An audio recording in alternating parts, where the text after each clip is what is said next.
Europe 1 Soir.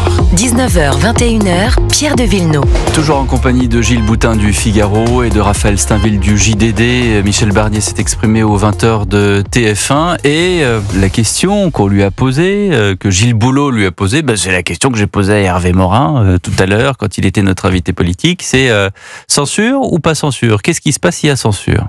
Moi je sais depuis le premier jour, depuis le 5 septembre, qu'il peut y avoir une censure. Et que s'il y a une alliance dans les votes, je tombe, le gouvernement s'arrête. Et qu'est-ce qui se passe?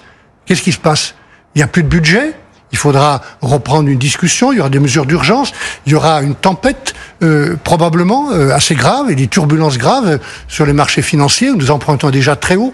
Nos taux d'intérêt, les taux d'intérêt que nous sommes obligés de respecter pour financer notre dette avec des investisseurs chinois ou américains, ils sont actuellement presque au niveau de la Grèce. Voilà, donc pour mettre les sous-titres, s'il y a censure, je tombe, mais à la limite, je m'en fous. De toute façon, j'ai toujours su qu'à un moment donné, je tomberais. Par contre, pour le budget, c'est autre chose. Il y a des choses très graves qui vont se passer au niveau économique. Le budget qui va s'appliquer, c'est celui de l'an dernier. Dans les colonnes du Figaro, Gilles Boutin, Marine Le Pen a expliqué que le gouvernement ment quand il dit que il va se passer des choses horribles et notamment qu'on va pas pouvoir payer les fonctionnaires, etc.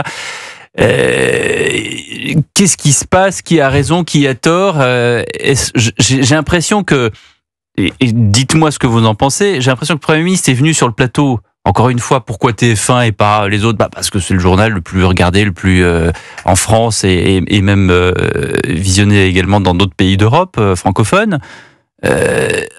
Pourquoi vient-il pour enfumer encore plus les gens? Enfin, c'est assez étonnant. Non, mais je pense qu'il joue la carte du après moi le chaos, et donc il met la pression, ou en tout cas il tente de mettre la pression sur Marine Le Pen et ses parlementaires en leur expliquant que le jeu qu'il pourrait, auquel il s'apprête à participer, pourrait précipiter la France dans une situation extrêmement délicate, et donc prendre à témoin notamment les électeurs du Rassemblement national de ce que se prépare à faire Marine Le Pen.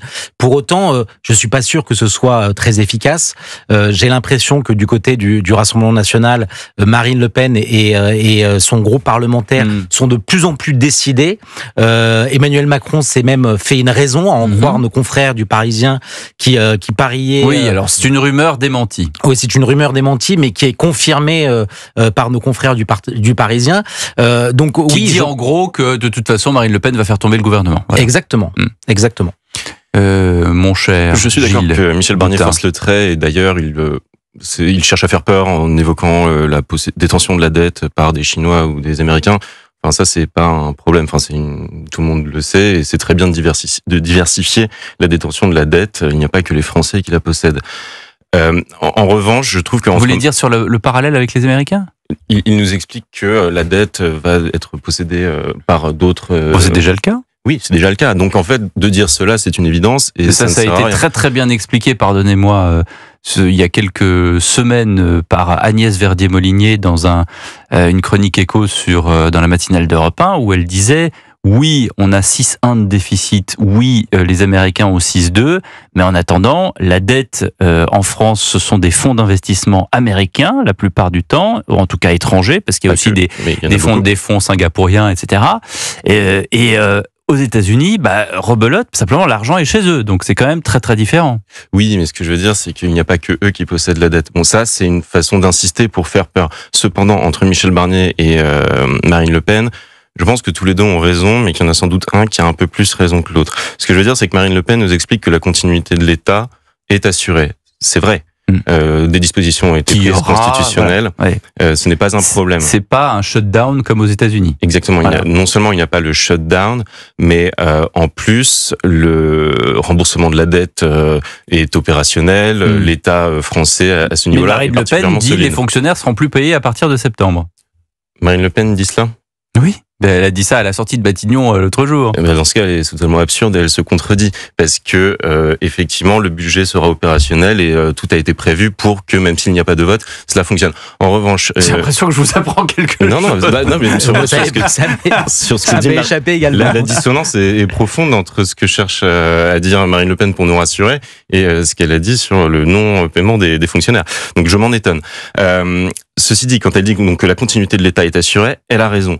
Michel Barnier, lui, cherche à mettre en garde sur les conséquences s'il n'y a pas de budget voté. Or, il est exact que les marchés sont imprévisibles. Et je prends l'exemple de la Grèce. On en est très très loin. Mais c'est pour dire qu'il y a vraiment des cas extrêmes où la situation de la dette grecque s'est dégradée constamment sans qu'il n'y ait véritablement de conséquences. Et à un moment, la note est dégradée et on ne sait trop pourquoi c'est à ce moment-là que tout se dégrade. L'enfumage est tellement grand que c'est moi qui me trompe en fait. C'est bien le gouvernement qui disait ce sont les fonctionnaires. Non, mais voilà. Mais tout ça, tout ça s'est passé au micro tendu, comme on appelle dans notre jargon, au moment où Marine Le Pen est sortie de Matignon. Donc il y a eu il y a eu cette grande tirade d'ailleurs qu'on a passée dans Europe 1 Soir. Je sais plus si c'était hier ou avant-hier, où elle disait mais non, mais de toute façon le budget 2024 au pire s'appliquera et à la limite je préfère ça parce qu'il est moins mauvais que le budget 2025, c'est ce qu'a dit Marine Le Pen. Ce à quoi Jean-Michel Salvatore, qui était à votre place, Gilles Boutin, dit bah non, en fait, c'est pas qu'il est moins mauvais, c'est qu'il manque quelque part 30 milliards. Et c'est là que le gouvernement a dit oui, il manque 30 milliards et surtout il y a des fonctionnaires qui pourront pas être payés au mois de septembre. Voilà, je me corrige, pardonnez-moi, ça va un peu vite tout ça, mais vaut mieux quand même, nous ici à Europe 1, comme je le dis très souvent, on dit la vérité et je m'en excuse auprès des auditeurs, je suis allé un petit peu vite. Pardon, Raphaël Saint-Ville. Non, mais ce qui est vrai pour poursuivre ce que disait Gilles, c'est que la France est sous la surveillance de la Commission européenne, que les agences de notation, même si elles ont été finalement assez conciliantes lors de la prise de fonction de Michel Barnier et se sont gardées d'affaiblir la note de la France, restent sur le dos de la France et que si le budget ne devait pas être voté en l'état, elle ne tarderait pas à réagir et à baisser la note de la France. Ça, c'est une évidence. En tout cas, Michel Barnier souhaite une chose, c'est qu'on aille vite sur ce budget et d'où bien sûr, le 49.3. On écoute. J'ai pas fait de 49.3 tout de suite pour couper la discussion. Il est maintenant passé au Sénat, où une grande majorité du Sénat, et je remercie le président Larcher et tous ceux qui sont avec lui, me soutient et soutient le gouvernement. Et puis ensuite, il y aura une commission mixte paritaire, c'est un peu technique. Ensuite, un vote, probablement, avec un 49.3 à l'Assemblée nationale. Assurément ou probablement? Non, probablement, assurément, parce qu'il n'y a pas de majorité à l'Assemblée nationale, et c'est comme ça que je serai obligé de proposer à l'Assemblée nationale d'adopter le budget. Raphaël Saint-Ville. Oui, ce qui est intéressant, c'est pourquoi Michel Barnier n'a pas fait le 49.3 tout de suite. Pour ne pas être taxé d'autoritarisme. Il y a d'une part cette raison-là, et puis surtout, parce qu'il cherche à gagner du temps. Plus les discussions se prolongeaient à l'Assemblée, plus il pouvait s'en remettre à un vote hypothétique, donc il savait qu'il allait être probablement négatif dans l'Assemblée. C'était quand même de toute façon une manière pour lui de gagner du temps. Aujourd'hui, le seul objectif de Michel Barnier, et c'est un gain de temps. Il se sait en sursis et quelles que soient ses marges de manœuvre, ses actions, en tout cas pour l'instant, son seul objectif, c'est de gagner du temps. Alors, je voulais vous faire écouter quelque chose ça s'est passé évidemment dans l'hémicycle aujourd'hui. C'était la députée de gauche, Elsa Fossillon, qui a interpellé le ministre de l'Intérieur sur le sort des migrants noyés en pleine Manche, qui ont été repêchés, et j'insiste sur le mot repêchés, sur les côtes françaises. Tollé général sur les bancs de la gauche et colère du président Chassaigne. Pourquoi ? Parce que c'est le ministre chargé de la mer et de la pêche, Fabrice Loher, et non Bruno Retailleau, qui prend la parole pour leur répondre. Honte à vous, s'époumonne André Chassaigne. Quelques minutes plus tard, rattrapage de branche par Michel Barnier. Nous avons pensé à l'intitulé de la question que nous avons reçue, quelquefois c'est assez sommaire, Nous avons pensé qu'il s'agissait de sauvetage en mer. Voilà pourquoi, mesdames, messieurs les députés, c'est le ministre en charge de la mer et donc et en charge au sein du gouvernement, avec mes côtés, des secours en mer. Écoutez-moi, ne vous énervez pas, ça ne sert à rien sur une session aussi grave. Ça ne sert à rien de s'énerver, de polémiquer sur des questions aussi graves. Voilà pourquoi M. Loher, en charge des secours en mer, a répondu à cette question précisément, et je veux m'associer à l'hommage qu'il a rendu à toutes les personnes, hommes et femmes, qui risquent leur vie pour secourir en mer tous les jours des personnes, des marins et des naufragés. Voilà, c'est une question grave à laquelle Michel Barnier a tenté de répondre alors que on a envoyé le ministre de la Pêche pour, si j'ose dire, repêcher des migrants. Donc on s'est interrogé avec les équipes d'Europe 1 Soir si on mettait la musique de Benny Hill, si on mettait celle de Mr Bean, si on mettait... Mais en fait, c'est trop grave pour en parler. C'est ce qu'on appelle un couac, tout simplement, Gilles Boutin. C'est un gros couac qui est lié à la façon dont sont préparées les questions au gouvernement, c'est-à-dire que tout n'est pas spontané. On a la liste, enfin les députés, et on survole du coup. On la liste en amont. Ça signifie sans doute que les équipes gouvernementales sont pressurisées, n'ont même pas le temps de bien voir l'intitulé de la question. Donc ça dit des choses sur les priorités actuelles du gouvernement.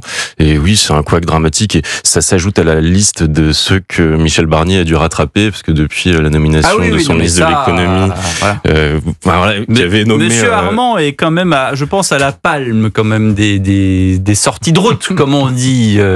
Voilà. Mais dernièrement, j'ai l'impression que c'était pas une sortie de route. Je pense que c'était ciblé. Non, téléguidé même par Gabriel Attal. Ça, c'était bien calibré, oui. Voilà. Qui, on rappelle, c'était sur l'exonération des charges des entreprises. Il ne faut pas tout faire reposer sur les impôts, a-t-il dit, pour contrebalancer les projets du gouvernement.